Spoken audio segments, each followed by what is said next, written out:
dari segi deal damage-nya. Skylar berarti pakai hero yang agak fleksibel sih sebenarnya. Jangan yang terlalu depends on rank banget gitu kan. Iya, nggak bisa Melissa. Melissa susah. Nggak bisa. Atau Kari mungkin ya. Tapi sekarang kalau misalkan match-up-nya di lawannya itu jungle-nya bukan Fredrin, kayaknya enak di XP sekarang Martis tahu. Karena dia strong laning lah. Strong laning iya. Tapi gue sampai sekarang ya, gue tahu nggak terlalu nyaman lo main pakai Martis. Di samping ya. Di samping Kayak, nggak tahu. iya memang kelihatan kayak ada kurangnya Sulit gitu. Bang. gitu. Oke, ini dia. Penentuan tim RRQ akankah mendapatkan 2 poin penuh? Atau bahkan Aura akan mengamuk dan membakar sang raja? IPL Arena sekali lagi, mari kita ramaikan tepuk tangannya! Wow, semakin ramai ya. Semakin siang semakin ramai. Yang di rumah juga mau kesini boleh. Ramai-ramain di sini karena match hari itu banyak banget bang. Ada 4 match total. Oke, dan buat kalian semua yang bingung mau pacaran kemana, langsung aja MPL Date ke MPL Arena. Ya, kalau nggak punya pacar, kasihan deh lo.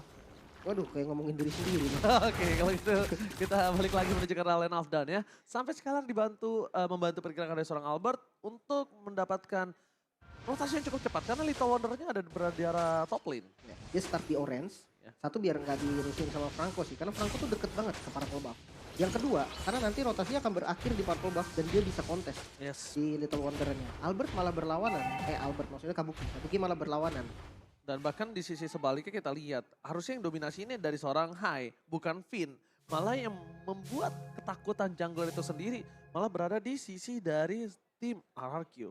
Kalau kita bahas soal Franco nih, Bang, lu setuju gak sih kalau Franco ini nggak muncul malah serem?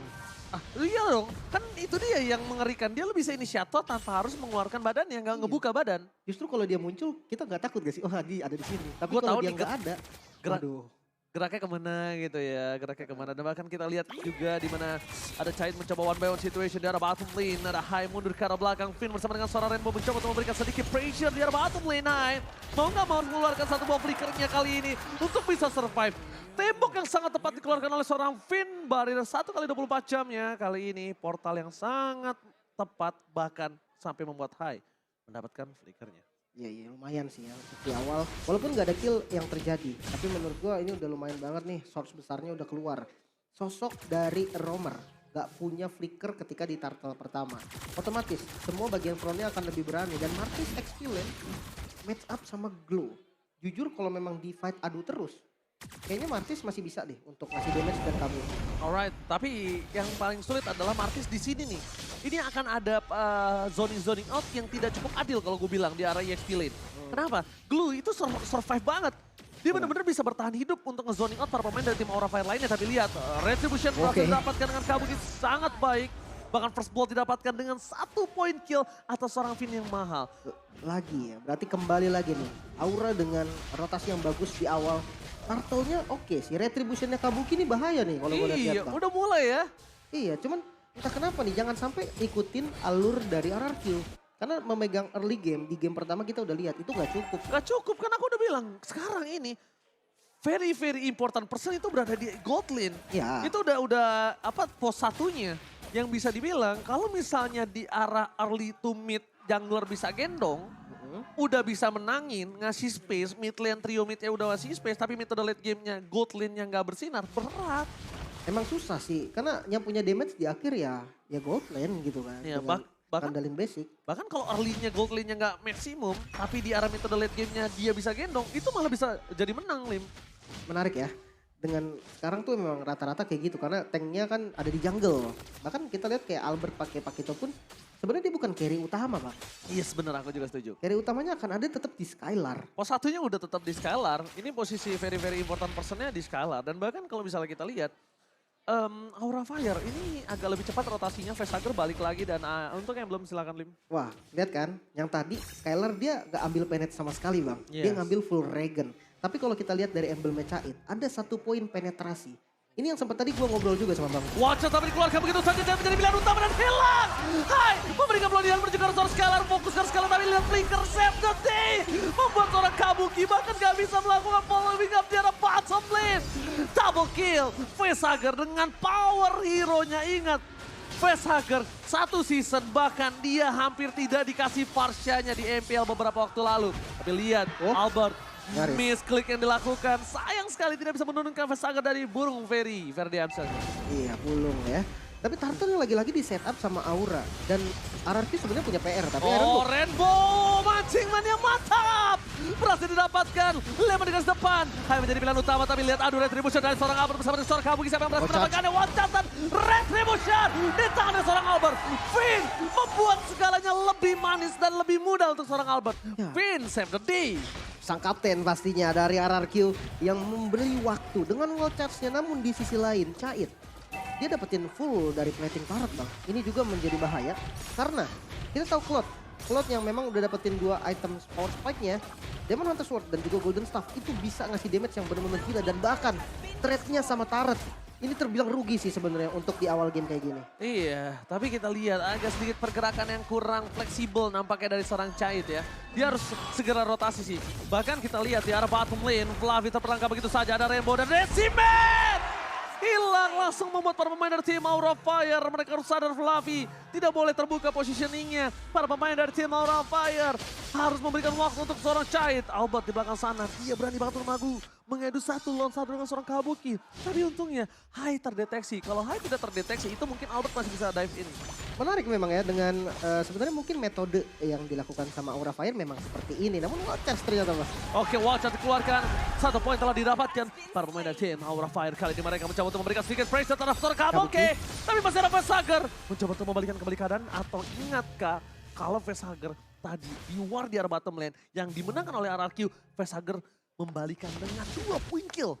Iya. Itu jangan sampai dilupakan. Posisinya sih yang paling bagus posisinya. Posisi ininya itu dengan Parsianya itu sangat-sangat bagus. Bahkan dengan dia purify sekalipun ya. Walaupun dia dengan purify, dia bukan flicker loh. Iya. Mungkin mau nggak mau ya nanti wall charge flicker mas dari Finn dan Renner lumayan sakit sebetulnya. Dan balik lagi Aura sekarang lagi memegang keuntungan nih dari vision mapnya karena 1 turret udah hancur dan conceal play ini yang memang mereka butuhkan. Tapi mereka butuh target besar, udah nggak boleh lagi makan Finn. Oke, mereka tunggu target yang cukup besar tapi Fluffy tidak boleh ngebuka seperti itu lagi. Kalau nggak bareng sama Hai, at least kalau Fluffy-nya terkena poking, ada Bloody Hand yang dikeluarin. Bisa di-commit ya? Yes. Sebenarnya mungkin jangan sampai di-poke tapi nggak balas poke bang, itu yang bahaya. Yes, jadi kayak nggak adil pertukaran darahnya. Bener, nantinya dia akan dipaksa recall dan sebagainya. Dan bahkan itu akan posisi 4 versus 5. Alright, kali ini kita lihat Kabuki yang berada di garis depan terlebih dahulu. Langsung ada Bloody Hand, Lemon yang menjadi target utama. Split membuat Lemon mencoba bertahan tapi ternyata tidak bisa terlalu lama dengan decimet yang dimiliki tim Aura. Kabuki dipaksa untuk mundur. Kabuki gak memiliki darah untuk bisa mengadu Retribution. Tapi di sisi sebaliknya, Fluffy, Cait tidak mau tim fight lebih dalam lagi. Cait sedikit terlalu terburu-buru untuk masuk. Dia butuh stacknya dan sekarang Cait bisa bersinar. Tidak ada wall charge, dia punya sprint, dia punya blazing duet. Tapi ternyata Cait gak masuk. Ini harusnya kesempatan maksimum. Ini harusnya kesempatan yang mahal untuk Cait bisa masuk loh. Iya. Itu Cait free banget. Mungkin memang niatnya untuk reset doang bang. Dan Kabuki hampir saja bisa ditumbangkan, dapetin 1 turret. Dan seperti kita tahu kenapa Albert tadi semangat banget bang ya. Atau sedikit grogi dari retri. Iya. Kita tahu ya, dilihatin emang begitu ya. Ditonton oleh ini support system terbaik. Tapi Cait, kalau sekarang ini bukan waktu yang baik. Ini bukan waktu yang baik, bahkan dari tadi yang dia lakukan menurut aku. Dia membuang waktu yang harusnya dia bisa dapetin gold di sisi lain. Bisa farming, bisa ngelakuin split push mungkin. Malah kita melihat kok malah Kabuki yang nge-split gitu kan. Yang harusnya sosok Kabuki tadi ya udah recall aja. Terus dia langsung balik lagi ke Turtle, Caitnya yang turun. Karena kita anggap apa? Mereka under kondisi gold. Mereka butuh gold itu. Dan mereka butuh Cait untuk dapetin banyak banget gold dengan item yang cukup mahal dari Bloody Hand. Iron Hawk yang sangat maksimal. Fair, one shot dibalikan kembali ke arah mundur ke arah belakang. Cait masih bermain dengan safety kali ini. Tapi para pemain dari tim Aura Fire mereka sepertinya tidak akan dilepas begitu saja. Fair dan strike for defensive Cait. Blazing duet hanya untuk defensif. Sedikit pergerakan yang cukup sayang sekali bahkan mereka harus kehilangan high-nya. Agak maksa sih bang. Ini kalau bisa kita bilang bukan hanya maksa. Kalau lihat based on game yang pertama, yang satu Blazing Duet for offensive, sekarang for defensive. Kasusnya beda. Lihat bahkan para pemain dari tim Aura mereka udah nggak bisa bertahan lagi. Source skill yang habis, nggak ada Feather Restraint. Gimana caranya mereka bisa mengcover? Mungkin di war yang tadi ya, pertama 1 source Blazing Duet yang udah keluar. Entah kenapa Blazing Duet yang udah keluar nih. Tapi tiba-tiba kita ngelihat Hype yang masih nyoba Iron Hook bang. emang nggak kena siapa-siapa, tapi tetap susah. Tapi lihat Tel ini masuk terlalu dalam, Finn memang sering terjadi seperti itu. Dan bahkan Finn adalah salah satu roamer yang sering di take down gak sih?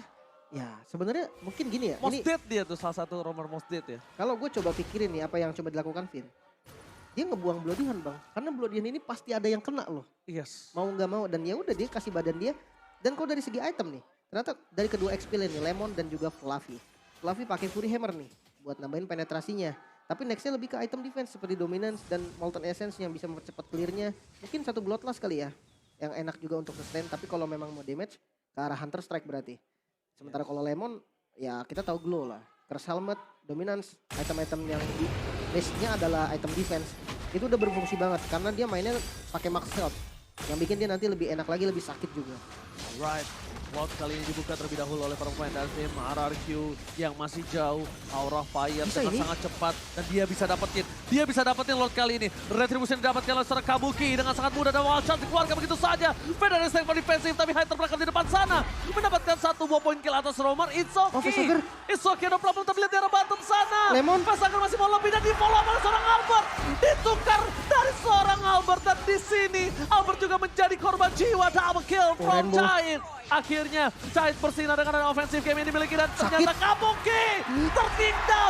Damage yang diberikan dan bahkan benar-benar dimainin kucing-kucingan di depan sana oleh seorang Rainbow. Oh di side-nya sih yang mungkin agak kurang tepat tadi ya untuk kejar ke arah Rainbow. Karena ya kita tahu Benedetta damage-nya nggak seberapa. Dia nggak bisa burst damage dan dengan dapatnya Lord, Aura Fire malah kehilangan inner turret-nya.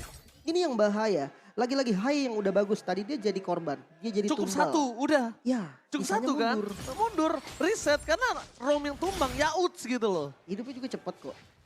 Tapi masalahnya ya dengan Lord yang kali ini mereka dapatkan. Paling nggak tujuan mereka harus dapetin inner turret-nya dulu nih. Apakah cuma satu inner turret yang dapat? Kalau misalkan satu itu bakal jadi rugi banget. Alright, tapi di arah top lane sana Lemon mencoba untuk menahan Lord agar tidak masuk ke arah turret yang dimiliki dari tim RRQ. Mencoba untuk menutup begitu saja Facehager. Udah tidak ada lagi Vader Effect yang dimiliki, sedangkan Skylar dengan sangat cepat, dengan sangat instan melahap seluruh Lord di arah top lane. Aura Fire mendapatkan Lord, tapi Aura Fire belum bisa mengejar dari segi gold. Lim. Wah ini sebenarnya ya defense yang dari RRQ lakukan tadi itu terbilang bagus juga. Tapi entah kenapa using Lord dari Auranya juga masih belum maksimal. Yang pertama dia nggak 3 lane. Terus untuk pemilihan siapa yang ngisi di laning yang ada Lordnya, menurut gue masih desainnya kurang tepat dari segi hero power ya.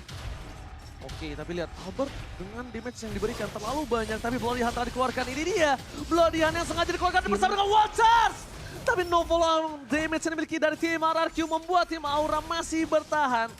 Tidak ada sama sekali follow up dan bahkan pertukaran damage yang tidak cukup adil kalau bisa aku lihat.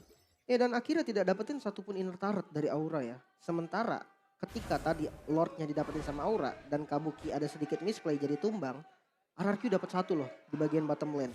Dan ini malah keuntungannya malah ke arah RRQ. Yang dapat Lord Aura tetap yang untung RRQ. Iya. Dengan using yang nggak bagus dan semakin late game, oke, Cloud semakin dahsyat, Parsia semakin enak. Tapi jangan lupakan Albert yang udah dapetin power spike dari itemnya bisa langsung numbangin Cloud ataupun ke arah Parsia secara mudah. Instant pick off. Yes, double jab. Double jab. Ya kan kita bakal lihat para pemain dari tim Aura mereka memberikan EXP lane-nya bersama dengan tim RRQ. Tapi Lemon melihat posisi dari seorang Facehager di garis depan. Lemon benar-benar membuat seorang Facehager ini ketakutan. Tapi Rainbow di depan sana memancing keributan. Aaron Hookah berhasil, Lemon mencoba mendapatkan Fluffy dan ternyata masih berhasil hidup. Udah ada informasi diberikan, tidak ada ultimate dari seorang Lemon. Rainbow di garis depan, flicker digunakan untuk defensif. Permain dari tim Aura Fire, Chai Mustang. Aaron Hook yang sangat luar biasa manis dan Bloodihan-nya kali ini ternyata belum maksimal. Sedangkan dari seorang Chai Sakratul Maut, Chai mundur ke arah belakang. Sprint pun bakal digunakan, double ke from Skylar. Membuat para pemain dari tim Aura gak bisa masuk lebih dalam lagi. Kayaknya udah harus pilih-pilih target sih untuk sekarang. Udah nggak bisa lagi nih ngebuang Bloodihan ke arah Finn, apalagi dengan follow up damage yang nggak pas tadi ya, timingnya kurang. kelihatannya kayak belum siap gitu sih. Tadi dari Caitnya masih lumayan jauh. Terus dari Parsi yang nggak mungkin buka Vita Strike. Dan Lord yang di setup sama RRQ. Lagi-lagi Kabuki mungkin saja untuk melakukan steal. Tapi Lemon udah ngezoning di bagian depan. Tapi bukan hanya itu, Lemon melakukan zoning out, tapi yang lebih mahal adalah Lemon berhasil Cait down. ngebuat Cait ter-take down. Itu lebih mahal, tidak ada power dari Blazing Duet. Bahkan Kabuki di zoning out, Lemon masih mau lebih. Di sisi sebaliknya Kabuki ter-take down bersama dengan seorang Cait. Dua hilang di saat Lord diamankan oleh tim RRQ. Ini bencana untuk tim Aura Fire. Wah, lagi-lagi dominasi dari early selalu dipegang oleh Aura Fire. Namun kenapa setiap mid game masuk dari mid ke late gamenya terlihat sangat berantakan. Bener kan? Dan bener-bener nggak bisa ngelakuin apa-apa. Early-nya tuh kuat banget. Tapi mid to late game-nya itu berat banget. Sedangkan Federation udah dikeluarkan loh, Lim. Wah, Lordnya masih jalan ke Lordnya atas. masih jalan. Dibalas dengan satu Mariner Apati. Ini mencoba untuk mendapatkan satu buat turret dari Tobin. Aura Fire. Mereka tidak memiliki Fluffy. power of high ground. Fluffy harus sudah mulai sabar. Sedangkan dari seorang Albert bersama dengan seorang Skylar. Mendorong dua wave secara bersamaan di dua lane yang berbeda. Aura Fire, mereka harus sabar. Kabuki nggak boleh masuk lebih dalam lagi. Lihat damage yang diberikan dari seorang Skylar dengan damage dari Rennernya. Cukup sakit. Base turret aja udah paling mahal. Ini udah cukup dia dapatkan. Udah nggak bisa lagi dari tim RRQ untuk masuk lebih dalam. Dan Aura mungkin Pasager udah mulai harus siapin Federal Strike-nya khusus di momen-momen tertentu. Kenapa? Biarkan Caitnya yang melakukan clear minion. Iya, ataupun poking damage bagian depan nggak boleh buang Veteran Strike sih. Dan ya satu tadi itu targeting. Kayaknya Vin udah nggak boleh nih untuk dimakan pakai Bloodihan. Karena damage-nya pun nggak cukup bang. Udah nggak kuat. Iya, udah bener-bener kuat banget. Dan akhirnya selalu dibalikin. Apalagi udah ada punya Immortal dari Vin. Ini bikin mereka udah nggak boleh lagi nih maju ke depan. Dari emblemnya pun ada penetrasi. Oke, tapi bahkan Vin emang sengaja. Dia ini seperti kata Bung Lim. Dia akan setidaknya, walaupun dia tumbang, gua mau nuker dengan 5 ultimate kalau bisa. Benar, yang paling penting Bloodihan-nya sih. Itu yang paling pengen di-trigger ya. Tapi kalau kita lihat di item ketiga ternyata memaksa untuk bikinnya Immortal. Dan ini source magical damage bisa masuk ke arah Vin Oke, dengan tapi gampang. lihat sebentar lagi akan ada flanking dari seorang Vin. Sekarang dengan depan dan Wajar. Wajar! Bersama dengan seorang Skala, surprise attack! Dikeluarkan begitu saja. Cahaya Sakratal maut, menuju ke arah belakang. Lemon mencoba untuk mengejar. Rainbow is coming up bersama dengan seorang Albert Kabuki. Akan di-take di depan sana. Champion dikeluarkan, membuat Kabuki terperangkap di dalam zona nyaman. Fluffy, flicker for defensive. Para pemain dari tim RRQ. Mereka coba untuk mendorong di arah tengah. Cait, what are you doing? Harus mundur ke arah belakang. Dia nggak bisa ngapa-ngapain karena udah nggak ada lagi Blazing Buset Duet. dah. Dan ternyata Dua hit. fucking damage 2 hit from Cait take down. Fluffy seorang diri, wipe out. Raja dari skala Raja berhasil mengamankan 2 poin tanpa balas. Wah, RRQ kali ini menggila dengan sama ya, comeback juga momennya. Dan yes, 2-0 Israel. Lagi-lagi early game yang dikontrol sama Aura Fire. Ternyata masih belum bisa nih dieksekusi dengan baik. Apalagi ketika masuk di arah mid game, apalagi di late game.